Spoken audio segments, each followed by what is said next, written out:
네, 반갑습니다. 고3 정규반 제 수업 고정제 영어 영역 수업에 대해서 안내 말씀드리겠습니다. 일단 이번에 고등학교 3학년 학생들 가장 중요한 이슈가 뭐냐면 EBS 직접 연계가 사라졌다.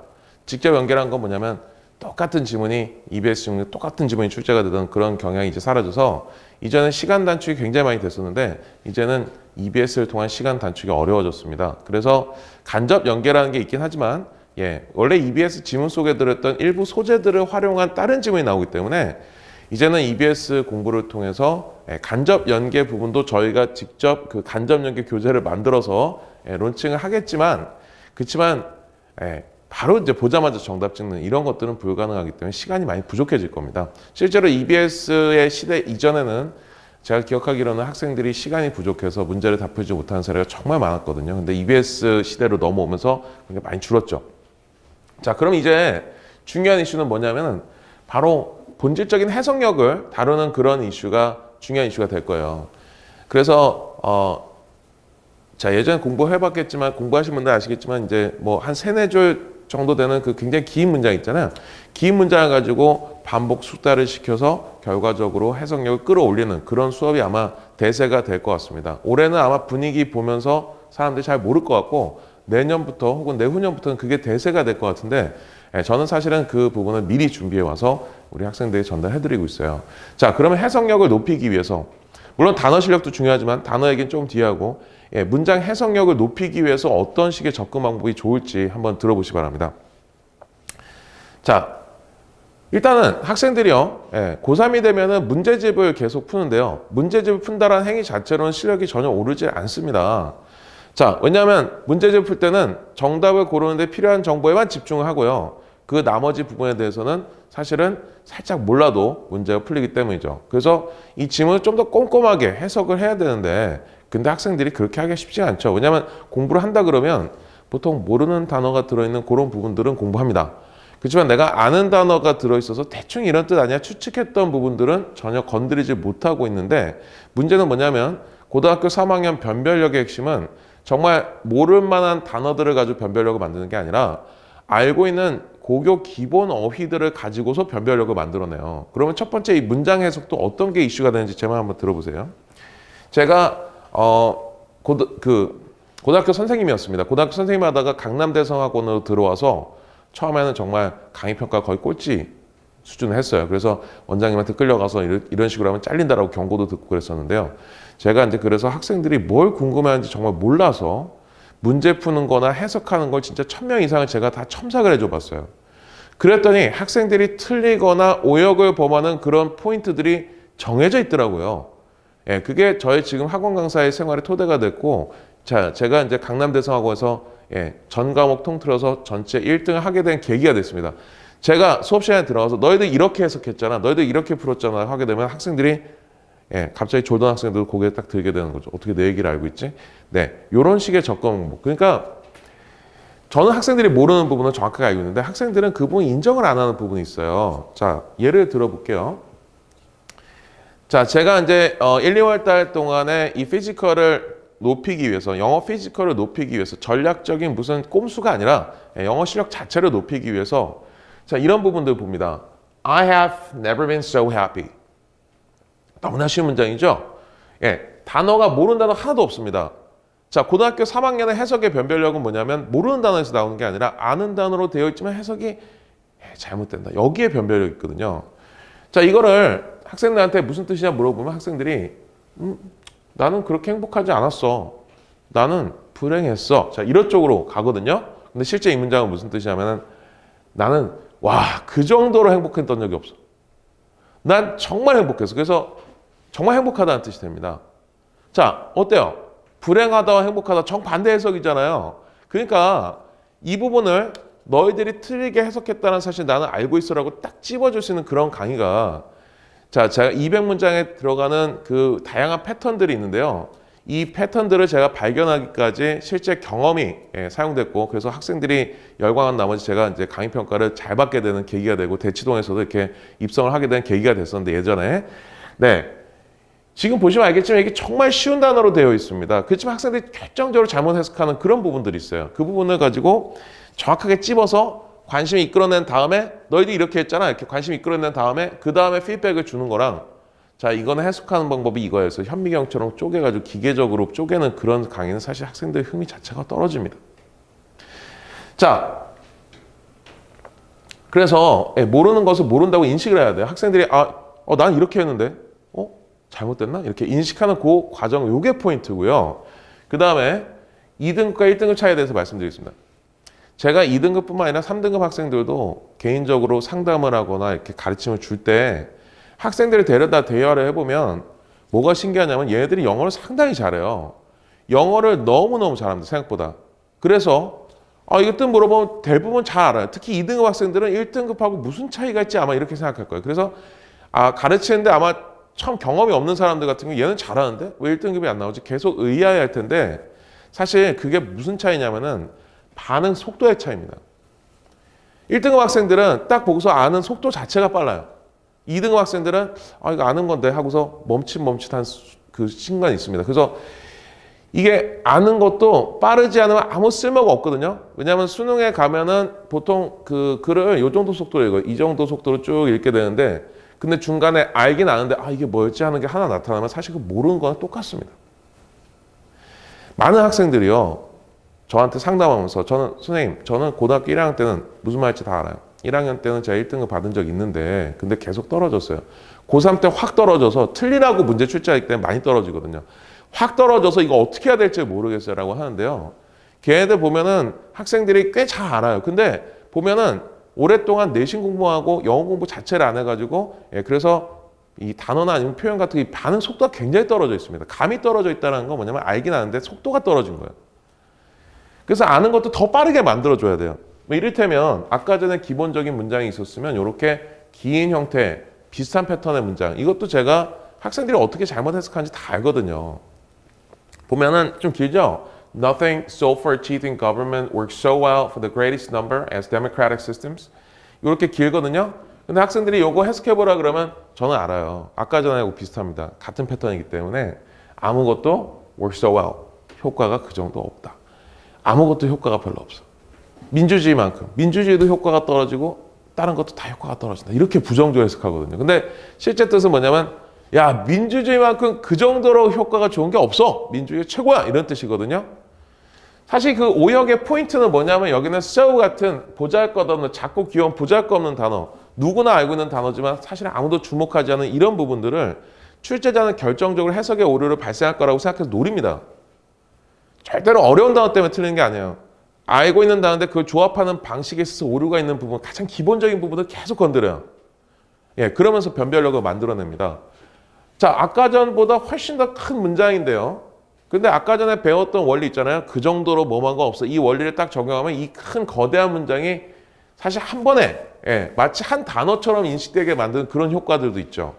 그래서 이 문장 학습을 확장해서 계속 반복해서 해주고 똑같은 거 반복하지 않습니다. 학생들이 반복하는 줄 모르게 반복 숙달을 시켜주는 그런 과정이 들어있죠. 저희 과제장에 보면은 nothing works so well이라고 해서 정확하게 오역이 발생하는 이 간단한 부분에 대해서 해석을 써오게 돼 있어요. 그러면 제가 수업 시간에 너희들 이렇게 해석했잖아. 딱 말할 때 관심을 끌어냅니다.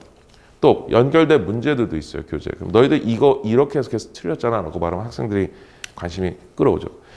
자, 이래서 이거 내 해석인데 고개를 들게 하는 강의 너의 오역이 이미 알고 있다. 나는 이미 알고 있다. 이런 컨셉의 강의가 시중에 있으면 좋겠는데 없어요. 그리고 바로 문제풀이까지 직결되는 그런 강의가 시중에 없더라고요. 다른 선생님들도 잘 할 수 있는 부분일 텐데 저희 수업에는 이미 오래전부터 존재해서 세월의 검증을 거치면서 정말 학생들한테 도움이 된 것만 딱 모아놨습니다. 딱 200문장으로. 아무거나 다 실어놓은 게 아니라 딱 200문장으로. 학생들이 설명했을 때 열광하는 그런 부분들 그리고 실질적으로 도움이 되는 이런 부분들 반복 숙달하면 가치가 있는 것들을 모아서 학생들의 이 학습의 양을 줄여주는 게 저 학원 강사의 역할이라고 생각합니다. 자, 저는 지금 현재는 대성 마이맥 수업을 안 하고 있어요. 제가 타사하고 지금 얘기 중이어서 론칭을 조만간에 할 텐데 바로 너의 오역을 알고 있다. 구모 1 플러스 요거를 전면에 밀 생각입니다. 요게 주력이 될 거예요. 제가 지금 최선을 다해서 다듬고 있거든요. 수업을 통해서 학생들에게 이 감동을 선사해주고 싶습니다. 자, 그다음 아니 그러면 해석이 되면 다 문제가 풀리는 거냐? 아니기 때문에 또 제가 학원 강사가 존재하지 않겠습니까?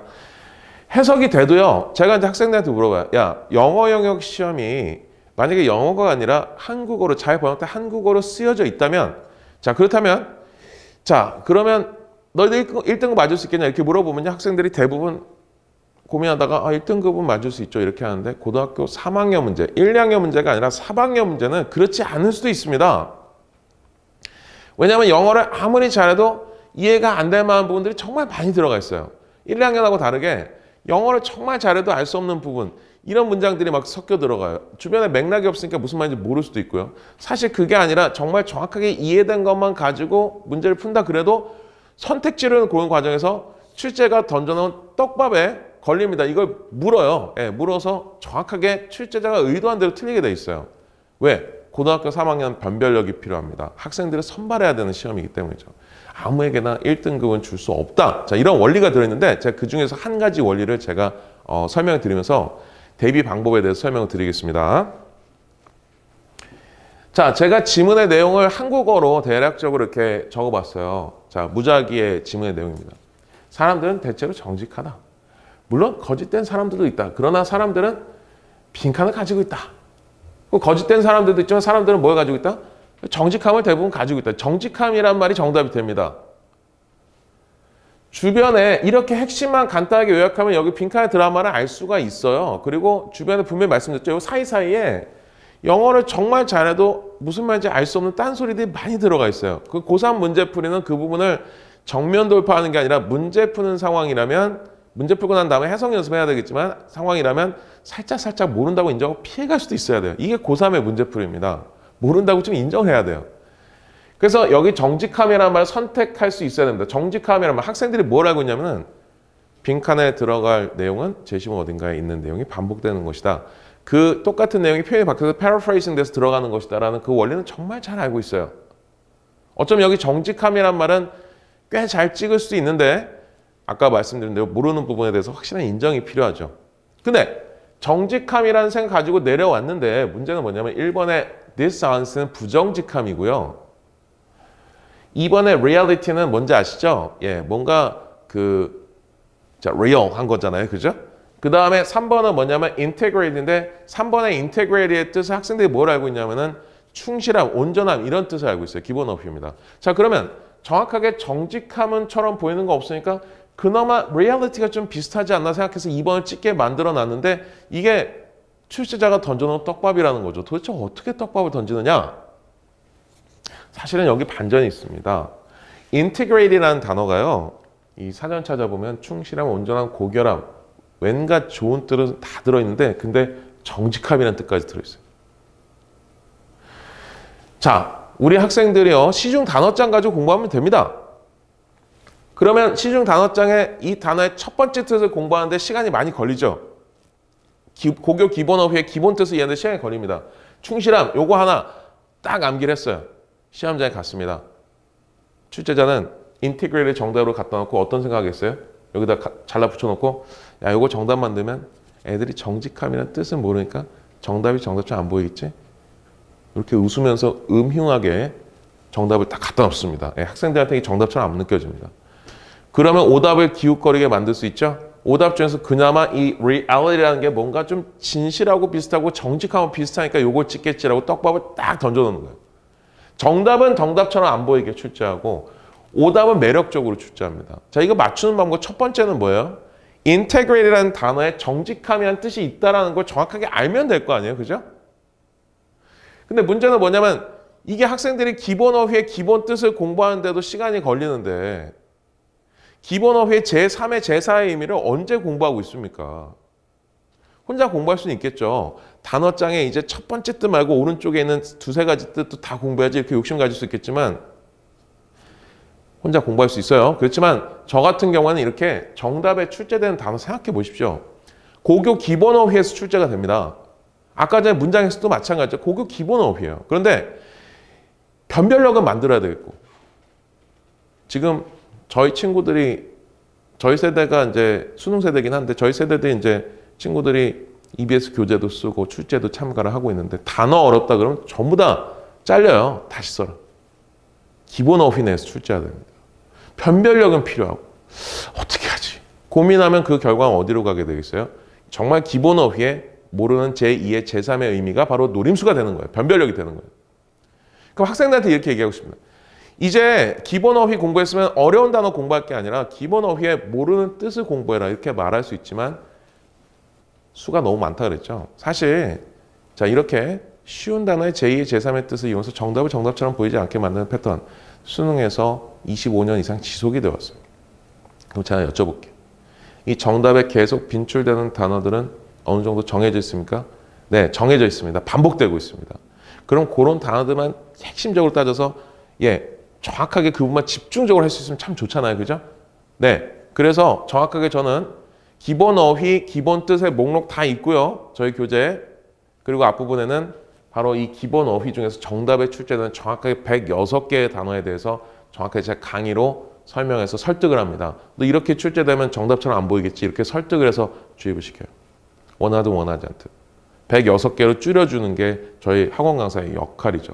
공부할 양을 핵심적으로 줄여줘서 효율적으로 할 수 있도록 만들어줘야 남들하고 차별화가 될 거 아니겠습니까? 네, 정답을 이해하는 게 가장 쉬운 풀입니다. 플랜 A를 위해서 출제는 기본 어휘, 변별력은 모르는 뜻이니까 아는 단어 모르는 뜻, 제3의 어휘라는 교재를 통해서 저희가 수업을 계속 전달하고 있는데 이런 컨셉의 강의도 정확하게 많은 다이어를 한 단어의 여러 가지 뜻인 다이어를 다루는 그런 강의는 사실 찾아보면 아마 있긴 있을 거예요. 근데 수능의 수능과 평가의 정답에 계속 반복해서 출제가 되는 아주 지겨울 정도로 계속 노리는 정답처럼 안 보이겠지? 던지는 그런 단어만 정확하게 106개로 딱 집어가지고 주입을 시킬 수 있는 강의는 저희 강의가 유일합니다. 이것도 마찬가지로 제가 새로 인강을 론칭할 때 주력으로 밀 수 있는 어휘 강의가 될 거죠. 학생들은 미리 현강을 통해서 아마 접하게 될 겁니다. 정답에 나온 단어는 반복이 되고 있습니다. 자, 그런데 우리 학생들이요, integrity, 시험장에 가서 그러면 정직함이라는 뜻을 모르면 틀려야 되느냐? 아닙니다. 어떻게 하면 되죠? 오답을 지울 수 있으면 됩니다. 우리 고3 학생들이 뭘 해야 된다고요? 모른다고 인정을 해야 돼요. 제가 학생들한테 뭐라 하냐면은 너 고3 모의고사, 영어 모의고사에서 빈칸 추론 문제 같은 경우는 정답을 이해한 건 사치다 이렇게 얘기해요. 제가 아까 말씀드린 integrity 같은 정말 기본 단어의 제2의 제3의 뜻도 출제가 되지만 출제자는 기본적으로 정답처럼 보이지 않았으면 좋겠다는 정답의 이질감을 추구하기 때문에 온갖 비유적인 표현, 독특한 표현 같은 걸 정답에 딱 갖다 놓습니다. 학생들 모를 만한 단어 다 집어넣어요. 그럼 학생들 모르는 거 찍기 힘들죠. 아는 것 중에서 찍고 싶죠. 그 심리 정확하게 이해합니다.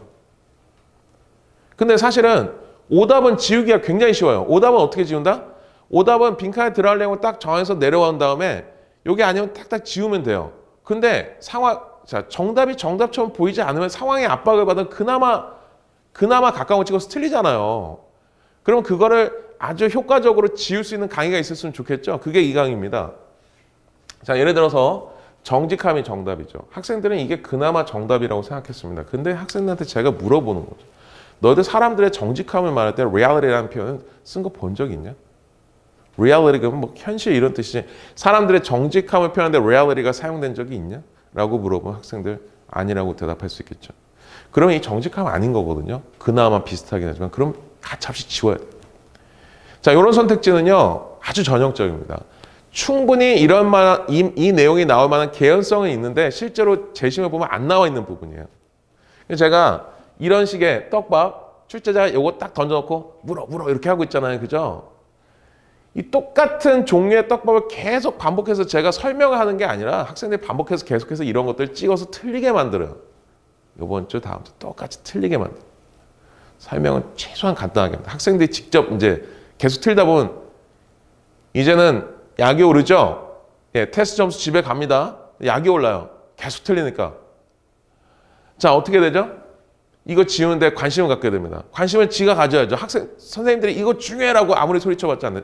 본인이 틀려서 아쉬움이 발생해야 관심 생기죠. 그래서 이거 시간이 지나면요. 이거 틀리라고 출제했구나. 이거 떡밥이구나. 바로 알아볼 수 있어요.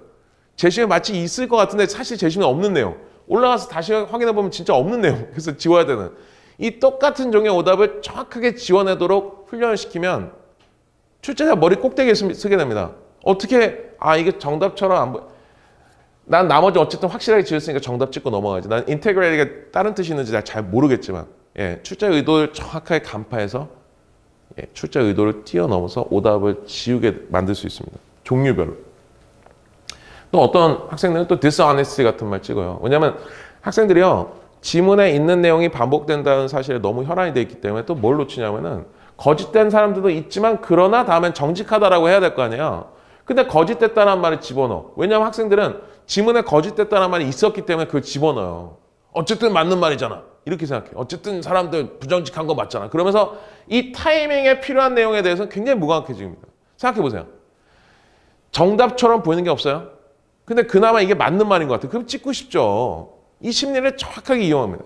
근데 우리 수강생들은 중요한 거, 제시문 속에 있는 내용이면서 이 타이밍에 필요한 말을 적어서 내려오면 정직함이라고 적고 내려오면 1번은 고민할 가치가 없는 선택지로 딱딱 지워지게 돼요. 일단 출발은 이 타이밍에 들어갈 말을 제시문 찾아서 쓴다. 이게 출발이에요. 그러고 내려오면은 웬만한 매력적인 오답을 지워낼 수 있고 그나마 까다로운 게 아까 전에 보셨던 제시문에 있는 듯 없는 듯 진짜 확인해보면 없는 내용에서 지워. 맞는 말 오답, 제시문 밖의 내용에서 오답인 거 종류별로 계속해서 똑같은 방식으로 틀리게 만들어서 아 이거 떡밥이구나 바로 알아볼 수 있고 학생들한테 제가 얘기해요. 정답에 대해서는 아까 말씀드린 이해를 못할 수 있다. 오답은 확실하게 지을 수 있습니다. 쉬운 단어로 출제되고 쉬운 단어의 제1의 뜻으로 출제가 돼요. 정확하게 비유적인 표현 안 들어요. 직설적인 표현 들어서 정확하게 쉽게 지어낼 수 있습니다. 오답을 지운 데만 집중하라. 그렇잖아요. 지금 변별력이라는 게 뭡니까? 영어를 잘해도 문제를 틀리는 이유가 뭐예요? 정답은 정답처럼 안 보이고 오답은 매력적이잖아요. 그럼 정답을 이해하는 걸 사실 출제가 원하지 않기 때문에 오답을 매력적인 오답을 지울 수 있어야 하는데 매력적인 오답을 종류별로 소구할 수 있는 종류별로 트레이닝할 수 있는 그런 과정이 그래서 출제가 머리 꼭대기 위에 설 수 있는 매력 오답을 종류별로 소구하는 훈련 틀리면서 배우는 독해 1+2 1등급으로 가기 위해서 반드시 들어줘야 됩니다. 이런 컨셉의 강의는 없어요. 제 수업에 유일합니다. 어때요? 문제를 여러 가지 풀면서 경험을 쌓는다. 그게 아니라 집중적으로 약점들을 딱딱딱 공략해서 결국 해소한다. 하나씩 격화해 나간다. 훨씬 더 효율적일 것 같지 않으세요? 우리 부족한 시간에 시행착오 없이 이 훈련을 만들어서 1, 2월 달에 현실적으로 아까 전에 설명드린 단어, 제3의 어휘 우리는 기본 단어 뜻을 먼저 합니다. 그 다음 문장 해석 구문 1+2 정확하게 오역을 짚어서 나 이렇게 했는데 해서 정확하게 잘못된 부분을 짚어주는 교정해주는 그런 강의. 그 다음에 영어를 잘해도 틀리지만 이제 영어를 어느 정도 잘하면 틀리지 않도록. 사실 영어를 정말 잘해서 인테그레이를 알아서 정답을 맞출 수 있지만 사실 영어를 살짝 못해서 인테그레이 제3의 뜻을 모르지만 그래도 나머지는 확실하게 지울 수 있도록 플랜 B까지 대비하는 강의. 고등학교 2학년 등급을요. 고등학교 3학년에 그대로 받기 위해서 이 문화 충격을 이겨내기 위해서 이 세 가지 강의는 반드시 필요합니다.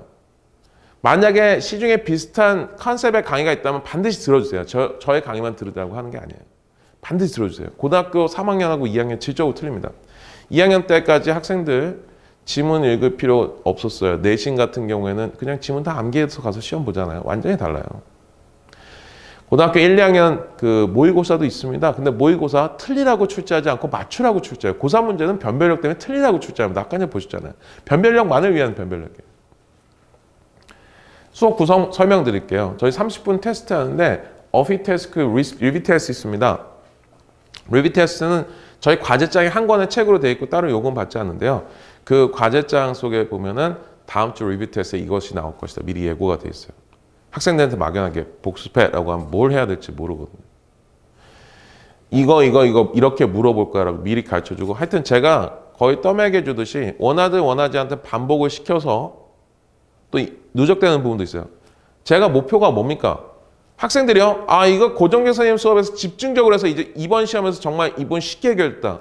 그래서 입소문이 나도록 하는 게 학생들에게도 이익이고 저에게도 이익이죠. 학생들은 성적이 올라가고 저 같은 경우에는 계속 회자가 되고 정확하게 제가요. 모든 부분을 다 주입시키고 싶지만 그래도 이것만큼은 빈도가 높으니까 계속 주입을 시키고 싶은 부분이 리뷰 테스트에 미리 예고가 들어가고 시험 보기 전에 살짝 와서 보고 봐도 풀 수 있어요. 계속해서 원하든 원하지 않든 강의 들어갑니다. 학생들 복습하라 그러면 뭘 해야 될지 모른다 그랬죠? 네, 그 반복 숙달되는 부분이 설계가 들어가 있어요. 누적 반복이 되는 시스템이. 그래서 수업 참여만으로도 핵심적인 노림수라든가 핵심의 표현과 해석 방법에 대해서는 원하든 원하지 않든 주입을 시켜준다는 게 저희 수업의 특징입니다. 실력 테스트는 그해 처음 출제되는 신유형 이런 것들 시중에서 자료 구하기 힘들죠.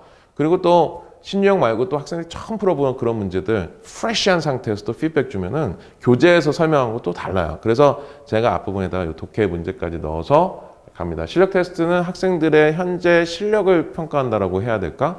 그래서 리뷰나 이제 어휘처럼 복습에 의존한 건 아닙니다. 이 테스트가 들어가요. 60분 독해, 10분 휴식, 그 다음에 60분 구문. 아까 전에 말씀드린 핵심적인 오역이 들어있는 3-4줄, 5줄짜리 이 문장들. 예. 거기 보면 설명한 포인트가 한 4-5가지 정도 들어있는데 정말 자주 나온 것들이에요. 그 문장들 숙달시키잖아요. 이 표현들이 잘게 흩어져서 쫙 흩어져서 다른 집에 딱딱딱딱 나와도 학생들이요. 제대로 공부했다면 아 이거 예전에 해석 안 되던 건데 그 구문에서 연습했던 건데 아 바로 해석되는 이 쾌감을 느낄 수 있는 이게 공부의 선순환이 정말 중요해요. 이렇게 해서 아 내가 지금 실력이 오르고 있구나라는 걸 확인할 수 있게 해줘야 되거든요. 구문 강의 시중에 유명한 구문 강의 교재 많이 있습니다. 문장에서 강의 많이 있는데 다 좋아요. 정말 좋아요. 진짜 교재 저는 제 교재가 제일 좋죠. 왜냐하면 이렇게 너는 오역할까를 짚어주니까. 근데 그런 교재들을 가지고 인강을 듣고 공부하는 것만으로 부족해요. 이게 원하는 스피드가 나올 때까지 숙달을 시켜줘야 돼요. 라인당 거의 1초 안에 모든 해석이 다 될 정도까지 그 구문책의 모든 부분이 다 깔끔하게 된다. 그러면 이 친구는 무조건 1등급이에요. 1등급은 그것도 안전한 1등급은요. 정말 속도까지 빨라야 돼요. 속도가 나올 때까지 반복해야 돼요. 그리고 내일도 되는지 또 확인해야 돼요. 이 과정의 연속입니다. 모든 과목이 그렇죠. 공부한다 그러면 내가 모르는 것을 아는 것으로 막 받는데 집중합니다. 그럼 공부한 거 맞아요. 근데 진짜 최고가 되려면 내일도 그게 되는지 계속 확인하는 과정. 이게 추가가 되면요. 이 복수 테스트처럼 추가가 되면요. 그러면은 수험생으로서 이루지 못할 건 없다라고 생각합니다. 자, 마지막 20분 어법 어휘 들어가고요. 과제장이라고 저희 이제 한 권짜리 책이 있는데 매주 나갑니다. 미니 모의고사 5회, 풀사이즈 모의고사 1회, 기문장 해석 과제, 기문장 고리타분하게 쓰고 있지 않아요. 오역의 포인트들만 딱딱 집어갖고 요 간단하게 해석 딱 써오게 만든다면 너 이렇게 해석했잖아. 이렇게 제가 이제 피드백을 줍니다. 테스트용 어휘 240개. 저는 필수 어휘들만 다뤄요. 수거 포함해서. 아시죠? 왜 그런지 아시죠? 고교 필수 어휘도 학생들 다 모릅니다. 자, 그 다음에 리뷰 테스트 위한 복습 자료 그리고 추가 학습용 50문항이 들어가요. 그러니까 저희가 이거를 1년 동안 거의 40권 정도가 나가게 되는데 이 자료를 만들어서 책을 만드는 것도 쉬운 일이 아니죠. 지금 현재 EBS 연계로 인해서 이제 달라지겠지만 출판 시장이 완전히 죽었어요. 그래서 이 컨텐츠, 양질의 컨텐츠를 만들 수 있는 능력을 갖추고 여유가 있는 사람들이 이 학원 강사들이 만들 수 있는 상황이 됐습니다. 그래서 여기에 집중하고 있고 학생들은 이 자료를 받을 권리가 있어요. 학생관리, 테스트 물자 발송, 그 다음에 어휘 테스트 기준 미달시 깜지 작성하고 갑니다. 개인별 오답 노트 및 유사 문항 과제 요거 저희 시스템을 비싼 돈 주고 도입해서 요거 자동으로 생성되는 건데 학생들이 다시 풀어보면 좋겠죠. 그러니까 과제장에서 풀었던 문제 중에 틀린 문제하고요. 그것과 비슷한 상황의 문제를 가지고 자기가 반복 학습을 할 수 있습니다. 새로운 문제들 가지고. 그다음 지금 현재는 이제 대성마이백은 살짝 제가 그만둔 상태이기 때문에 바로 이제 저희 수업 중에 론칭이 될 텐데 어느 회사인지 제가 말씀드릴 수는 없고요. 그래서 홈페이지를 통한 고정대습닷컴을 통한 복습이나 동영상 보강이 전부 다 가능한 상태입니다. 이 코로나 기간 동안 변수가 있어도 이 부분을 통해서 제가 극복해 나갈 거고요. 그리고 또 시대인재 사이트를 이용해서도 스트리밍 서비스가 될 수 있습니다. 또 현장 홈페이지 전화를 통한 자유로운 상담과 질문 답변 뭐 어떤 선생님이든 열의가 있으면 불가능하겠습니까? 저는 뭐 질문하고 상담하는 거 너무 좋아합니다. 그때 학생들한테 들었던 질문이 저희 수업의 재료가 돼서 너무 즐거워요. 자, 저희 수업 특징 중에서 많이 지적받는 게 뭐냐면 어렵다는 얘기 많이 하는데요. 구체적으로 그게 무슨 얘기냐면 제가 정확하게 말씀드릴게요. 제가 이제 학원 강의 지금 14년 차인데요. 제가 이거 모르겠습니까? 해석하는 속도가 빨라서 그래요. 해석하는 속도가 자기가 읽고 따라가는 속도보다 더 빨라서 버거워하는 학생들이 있어요. 그래서 정확하게 말씀드리면 4등급 포함 4등급 이하 학생들은 저희 수업 따라가기가 좀 어려울 거라는 거 미리 말씀드릴게요. 그렇지만 1, 2, 3등급까지는 자기가 열심히 하면 충분히 따라가도 남습니다. 근데 어차피 영어 해야 될 일은 정해져 있는데 빨리 끝내서 만들고 유지하는 과정으로 가야죠. 이거 뭐 등급과 상관없이 해야 될 일은 정해져 있는 겁니다.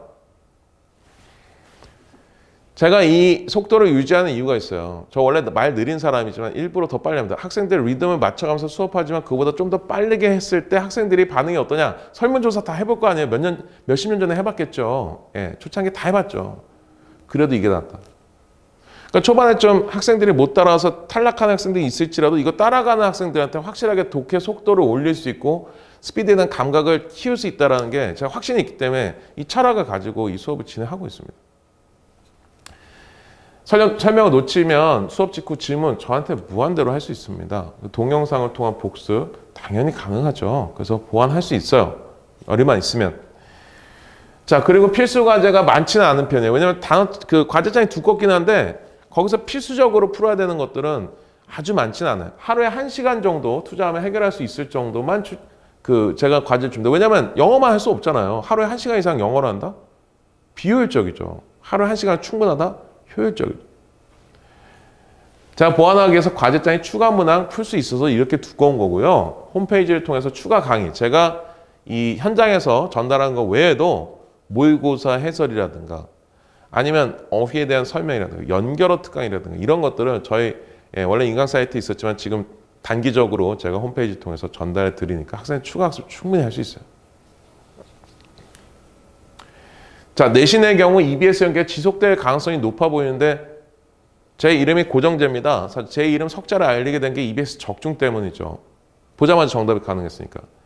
솔직히 말씀드리면 지금 평가원에 전화해 보잖아요. EBS 간접 연계로 가는 거 맞습니까? 이렇게 물어보잖아요. 그러면 평가원에서 뭐라고 대답하냐면은 정확하게 잘 모르는데 간접 연계로 갈 것 같다. 이렇게 대답해요. EBS 연계가 작년과 달라지 않는다 그러면 저희는 뭐 원래 하던 대로 해서 정답 바로 딱딱딱 적중, 100% 적중. 너무 당연한 일입니다. 정답이 출제는 원래 정확하게 알고 있잖아요. 그 포인트가 모이는 교집합을 찾으면 킬러 문제 정답이 나와요.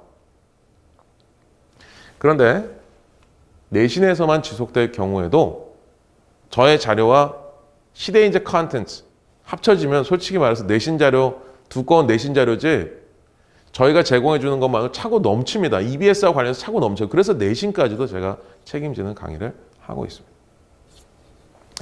그리고 EBS 간접 연계와 관련된 문제집도 제가 새롭게 론칭을 할 때 내놓을 거예요. 아마 간접 연계를 미쳤다고 이 비슷한 소재 그리고 출제 가능성이 높은 소재들을 가지고 이걸 연구해서 만든 사람 그렇게 많이 없을걸요? 예, 아마 제가 봤을 때는 제가 거의 유일하지 않을까 생각하는데 간접 연계 대비 문제집이 나옵니다. 심지어 그 부분까지 나오기 때문에 일반적인 독해 문제집이라고 풀면서도 은연중에 연계를 어느 정도 체감할 수 있도록 하는 부분까지 고려를 하고 있습니다. 근데 일단은 내신 부분에 대해서 걱정 내려놓으셔도 됩니다. 네, 지금까지 안전한 1등급에 이르는 길 영어 영역 고정제 고3 정규반 안내였습니다. 자, 수업을 통해서 만나 뵙기를 희망합니다. 지금까지 들어주셔서 감사합니다. 지금 고정제였습니다.